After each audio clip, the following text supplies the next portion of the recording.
I'll be a happy man the day no more holes need cutting in the crafter. But for now we're on to a big one, as we fit in the main roof vent. I started off by building a 2x2 frame, which acts as a fixing point for the fan itself. Of course checking it fits before installing the fan. I had to faff about with the insulation as I'd gone a bit gung-ho, but it was relatively easy to peel off. It was just an absolute ball ache trying to mark it up. A bin bag was fitted to try and catch any debris from cutting, and I made sure to give the surface a right good clean before fitting. The camera kindly died on me whilst cutting, but it's nothing you haven't seen before. After dry fitting the van to make sure it fits properly, it was time to prep the area ready for install. Now that the surfaces are cleaned and the edges all filed off, the fan can go back in and all fixing holes be marked up properly. I made sure to use a small enough drill bit so that the screws would properly bite into the van. I then marked out the surround to find a line where the primer should run to. Because of the ribs on the van, I had to use a self-amalgamating tape. I wouldn't fancy saying that after a few pints.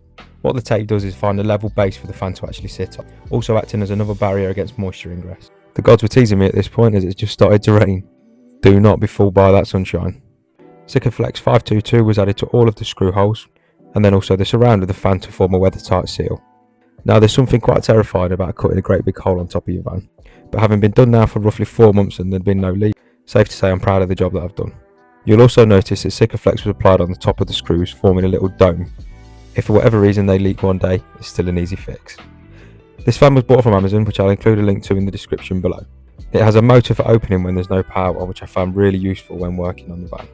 All in all, I'm chuffed to bits with how this went.